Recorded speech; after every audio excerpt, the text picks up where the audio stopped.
مسجد الحرام اور مسجد نبوی کے بعد مسجد اقصی مسلمانوں کے لیے تیسرا مقدس ترین مقام ہے، اور یہی وہ مسجد ہے جس کی جانب سفر کرنا باعث برکت ہے۔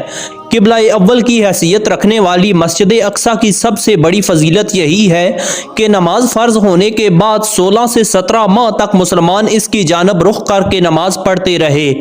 یہی وہ مسجد ہے جہاں آپ صلی اللہ علیہ وسلم سفر معراج کے دوران براق کے ذریعے مسجد الحرام سے یہاں پہنچے اور یہاں تمام انبیاء علیہ السلام کی امامت کی اور پھر 7 آسمانوں کی طرف سفر پر روانہ ہوئے۔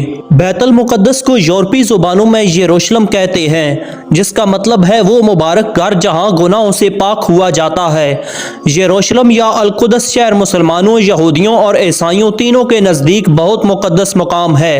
یہاں حضرت سلیمان علیہ السلام کا تعمیر کردہ معبد ہے جو بنی اسرائیل کے نبیوں کا قبلہ تھا، اور اسی شہر سے ان کی تاریخ وابستہ ہے۔ یہی شہر حضرت عیسیٰ علیہ السلام کی پیدائش کا مقام ہے اور یہی ان کی تبلیغ کا مرکز تھا۔ بیت المقدس پہاڑیوں پر آباد ہے، اور انہی میں سے ایک پہاڑی کا نام کوہ صہیون ہے جس پر مسجد اقصی اور قبۃ الصخرہ واقع ہے۔ کوہ صہیون کے نام پر ہی یہودیوں کی عالمی تحریک صہیونیت قائم کی گئی ہے۔ تاریخ میں آتا ہے کہ حضرت یعقوب علیہ السلام نے وحی الہی کے مطابق مسجد بیت المقدس یعنی کہ مسجد اقصی کی بنیاد ڈالی، اور اس کی وجہ سے بیت المقدس آباد ہوا۔ پھر عرصہ دراز کے بعد حضرت سلیمان علیہ السلام نے جنات کے ذریعے اس مسجد کی تعمیر کی، اسی لیے یہودی مسجد بیت المقدس کو ہیکل سلیمانی کہتے ہیں۔ بیت المقدس کی پہلی بربادی اس طرح ہوئی کہ یہاں عراق کے بادشاہ بخت نصر نے حملہ کر دیا اور یہاں بہت بڑی تباہی مچائی۔ 1 لاکھ یہودیوں کو غلام بنا کر اپنے ساتھ لے گیا اور اتنے ہی یہودی مار دیے۔ بیت المقدس کے اس دور میں حضرت عزیر علیہ السلام کا وہاں سے گزر ہوا۔ انہوں نے اس شہر کو ویران پایا تو اللہ تعالیٰ سے تعجب کا اظہار کیا اور پوچھا کہ اے اللہ، کیا یہ شہر پھر کبھی آباد ہوگا؟ اس پر اللہ تعالیٰ نے انہیں وہیں پر موت دے دی، اور جب وہ 100 سال بعد اٹھائے گئے تو یہ دیکھ کر حیران ہو گئے کہ بیت المقدس پھر آباد اور پر رونق شہر بن چکا ہے۔ یہ اس طرح ہوا کہ سکندر اعظم بادشاہ نے بخت نصر بادشاہ پر حملہ کر دیا اور باب الفتح کر کے بنی اسرائیل کو فلسطین واپس جانے کی اجازت دے دی۔ اس طرح یہودیوں نے دوبارہ بیت المقدس شہر اور ہیکل سلیمانی تعمیر کر لیا۔ اسی طرح اس شہر پر دوسری تباہی رومیوں کے دور میں نازل ہوئی۔ رومی جرنیل ٹائٹس نے 70 میں یروشلم اور ہیکل سلیمانی دونوں مسمار کر دیے اور یہودیوں کو فلسطین سے جلا وطن کر دیا۔ 4 صدی عیسوی میں رومیوں نے عیسائیت قبول کر لی اور بیت المقدس میں گرجے تعمیر کیے۔ سلطان صلاح الدین ایوبی نے عیسائیوں سے قبلہ اول کو آزاد کروانے کے لیے تقریباً 16 جنگیں لڑیں اور بیت المقدس کو فتح کر کے مسجد اقصی کو اندر سے عیسائیوں کے تمام تر نشانات اور تعمیرات سے پاک کیا اور محراب اور مسجد کی از سر نو تعمیر کروائی۔ اس طرح مسجد کو پہلی بار عرق غلاب سے غسل دیا گیا۔ آپ صلی اللہ علیہ وسلم سفر معراج کے دوران مسجد الحرام سے یہاں پہنچے اور مسجد اقصی میں تمام انبیاء کی نماز کی امامت کرنے کے بعد براق کے ذریعے 7 آسمانوں کے سفر پر روانہ ہوئے۔ قرآن مجید میں اللہ تعالیٰ نے ارشاد فرمایا، پاک ہے وہ ذات جو اپنے بندے کو رات ہی رات میں مسجد الحرام سے مسجد اقصی لے گئی، جس کے آس پاس ہم نے برکت دے رکھی ہے، اس لیے کہ ہم اسے اپنی قدرت کے بعض نمونے دکھائیں۔ یقیناً اللہ تعالیٰ ہی خوب سننے والا اور دیکھنے والا ہے۔ یہاں ایک نقطے کی طرف اشارہ کرتے چلیں کہ اگر معراج کا مقصد صرف آپ صلی اللہ علیہ وسلم کا اعزاز و اکرام، اعمال کا مشاہدہ کرانا اور نماز کا تحفہ عطا کرنا تھا تو یہ مقصد اس سے بھی پورا ہو سکتا تھا کہ آپ صلی اللہ علیہ وسلم کو مکہ المکرمہ سے براہ راست آسمانوں کی طرف لے جایا جاتا۔ آسمانوں سے قبل مسجد اقصی لے جانے میں کیا حکمت تھی؟ اس کو سمجھنے کے لیے 3 نکات کا سمجھنا بہت ضروری ہے۔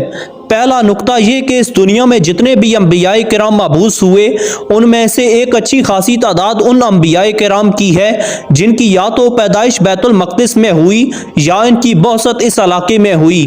یہی وجہ ہے کہ بیت المقدس کو انبیاء کی سرزمین کہا جاتا ہے۔ دوسرا نقطہ یہ کہ بیت المقدس مسلمانوں کا قبلہ اول رہا ہے، اور تیسرا نقطہ یہ کہ بے شک اسلام کا مرکز مکہ المکرمہ اور مدینہ منورہ ہے، لیکن آپ صلی اللہ علیہ وسلم کی بعثت صرف اہل مکہ یا اہل عرب کے لیے نہیں تھی، بلکہ آپ کی بعثت تمام عالم کے لیے قیامت تک کے لیے ہے۔ ان تین نکات کو سامنے رکھ کر یہ بات بخوبی سمجھی جا سکتی ہے کہ آپ صلی اللہ علیہ وسلم کو صرف صاحب معراج نہیں بلکہ امام الانبیاء یعنی تمام انبیاء کی امامت کرنے کا شرف بھی حاصل ہونا تھا، اور تمام انبیاء کی امامت کے لیے بیت المقدس سے بہتر کون سی جگہ ہو سکتی تھی جہاں بہت سے انبیاء مبعوث ہوئے، اور پھر بیت المقدس کی طرف جانے اور وہاں سے آسمان کی طرف جانے میں اس بات کی طرف اشارہ بھی تھا کہ اسلام صرف ان لوگوں کے لیے نہیں آیا جو صرف خانہ کعبہ کو اپنا قبلہ سمجھتے ہیں، بلکہ اسلام بیت المقدس والوں کے لیے بھی ہے۔ اور اب نبی کریم صلی اللہ علیہ وسلم کی بعثت سے بیت المقدس والے اور مکہ مکرمہ والے سب ایک ہی نبی حضرت محمد صلی اللہ علیہ وسلم کے تابع و فرمان ہو جائیں۔ اب یہودیت اور عیسائیت منسوخ ہو گئی ہے۔ حضرت عمر کے زمانے میں بیت المقدس فتح ہوا تو حضرت عمر نے صحرا اور براق باندھنے کے مقام کے قریب مسجد کی تعمیر کا حکم دیا۔ مسجد صحرا کی تعمیر کئی مراحل سے گزری۔ اس مسجد کی تعمیر میں خرچ ہونے والا سرمایہ مصر کے 7 سال کے اخراجات کے برابر تھا۔ جب تعمیر مکمل ہوئی تو مسجد کی تعمیر کے لیے مختص رقم میں سے 1 لاکھ دینار باقی بچ گئے۔ خلیفہ نے یہ رقم دونوں نگرانوں کو بطور انعام دینا چاہی تو انہوں نے انکار کر دیا اور کہا کہ ہم تو چاہتے ہیں کہ اپنی بیویوں کے زیور بیچ کر اس مسجد پر لگا دیں۔ چنانچہ خلیفہ نے سونے کے دینار ڈلوا کر مسجد کے دروازوں پر سونے کی چادریں چڑھا دیں۔ 130 ہجری میں آنے والے زلزلے کے باعث جب اسے بہت نقصان پہنچا تو خلیفہ جعفر نے یہ چادریں اتروا کر سکوں میں ڈلوائیں اور انہیں لوگوں میں تقسیم کر دیا۔ پہلی جنگ عظیم دسمبر 1917 کے دوران انگریزوں نے بیت المقدس اور فلسطین پر قبضہ کر کے یہودیوں کو آباد ہونے کی عام اجازت دے دی۔ 1948 کو یہودیوں نے اسرائیل کے قیام کا اعلان کر دیا تو پہلی عرب اسرائیل جنگ چھڑ گئی۔ اس جنگ کے نتیجے میں اسرائیلی فلسطین کے 78% رقبے پر قابض ہو گئے۔ تیسری عرب اسرائیل جنگ جون 1967 میں اسرائیلیوں نے بقیہ فلسطین اور بیت المقدس پر بھی تسلط جما لیا۔ یوں مسلمانوں کا قبلہ اول یہودیوں کے قبضے میں چلا گیا۔ اس کے بعد ایک آسٹریلوی یہودی ڈینس مائیکل نے قبلہ اول کو آگ لگا دی جس سے مسجد اقصی 3 گھنٹے تک آگ کی لپیٹ میں رہی اور جنوب مشرقی جانب عین قبلہ کی طرف کا بڑا حصہ گر پڑا۔ محراب میں موجود منبر بھی نظر آتش ہو گیا۔ اس المناک واقعہ کے بعد خواب غفلت میں ڈوبی ہوئی امت مسلمہ کی آنکھ ایک لمحے کے لیے بیدار ہوئی اور سانے کے تقریباً 1 ہفتے بعد اسلامی ممالک نے OIC قائم کر دی۔ یہودی اس مسجد کو ہیکل سلیمانی کی جگہ تعمیر کردہ عبادت گاہ سمجھتے ہیں اور اسے گرا کر دوبارہ ہیکل سلیمانی تعمیر کرنا چاہتے ہیں، حالانکہ وہ کبھی بھی بذریعہ دلائل اس کو ثابت نہیں کر سکے کہ ہیکل سلیمانی یہی تعمیر تھا۔ آپ صلی اللہ علیہ وسلم نے فرمایا کہ 3 مساجد کی طرف سفر کرو تو سمجھو کہ عبادت کر رہا ہوں، جن کا نام مسجد الحرام، مسجد نبوی اور مسجد اقصی ہے۔ جب تک مسلمانوں کے لیے خانہ کعبہ کا قبلہ مقرر نہیں کیا گیا تھا اس وقت تک مسلمانوں کے لیے قبلہ یہی مسجد اقصی تھی۔ اس طرح یہ مسلمانوں کا پہلا قبلہ تھی۔ اس بنیاد پر اس کی جو فضیلت اور مسلمانوں کے دل میں اس کا جو مقام ہونا چاہیے وہ بالکل واضح ہے۔ لہٰذا حضرت براء بن عازب رضی اللہ تعالیٰ عنہ فرماتے ہیں ہم نے تقریباً 16 یا 17 مہینوں تک نبی کریم صلی اللہ علیہ وسلم کے ساتھ بیت المقدس کی طرف منہ کر کے نمازیں پڑھی اور پھر ہمارا قبلہ کعبہ کو مقرر کر دیا گیا۔ مسجد اقصی کی ایک فضیلت یہ بھی ہے کہ زمین پر بیت اللہ کے بعد یہ دوسری مسجد ہے جو قائم کی گئی۔ حضرت ابو ذر غفاری رضی اللہ تعالیٰ عنہ فرماتے ہیں کہ میں نے عرض کیا اے اللہ کے رسول زمین پر سب سے پہلے کون سی مسجد بنائی گئی؟ تو آپ نے جواب میں فرمایا مسجد الحرام۔ میں نے پھر پوچھا اس کے بعد یعنی مسجد الحرام کے بعد کون سی مسجد بنائی گئی؟ تو آپ صلی اللہ علیہ وسلم نے فرمایا مسجد اقصی۔ مسجد اقصی کی ایک فضیلت یہ بھی ہے کہ یہ جس سرزمین پر واقع ہے اللہ تعالیٰ نے اس سرزمین کو مبارک قرار دیا ہے، جیسے کہ اللہ تعالیٰ نے فرمایا پاک ہے وہ ذات جس نے راتوں رات اپنے بندے کو مسجد الحرام سے مسجد اقصی تک سیر کرائی جس کے ارد گرد ہم نے برکت رکھی ہے۔ مفسرین فرماتے ہیں کہ اگر اس مسجد کے لیے اس قرآنی فضیلت کے علاوہ اور کوئی فضیلت نہ ہوتی تب بھی یہی ایک فضیلت اس کی عظمت و بزرگی اور شان کے لیے کافی تھی۔ مسجد اقصی کی ایک فضیلت یہ بھی ہے کہ یہ سرزمین محشر کی جگہ ہے۔ حضرت میمونہ فرماتی ہیں کہ میں نے عرض کیا اے اللہ کے رسول صلی اللہ علیہ وسلم ہمیں بیت المقدس کے بارے میں بتلائیے، تو آپ صلی اللہ علیہ وسلم نے فرمایا کہ وہ سرزمین حشر کی جگہ ہے۔ اس مسجد کی ایک بہت اہم فضیلت یہ ہے کہ اسلام کے اہم ترین رکن نماز کا اجر و ثواب اس مسجد میں کئی گنا بڑھا دیا جاتا ہے، جو اس بات کی طرف دلیل ہے کہ اللہ تعالیٰ کے نزدیک اس مسجد کا مقام و مرتبہ دیگر مساجد کے مقابلے میں ایک امتیازی شان رکھتا ہے۔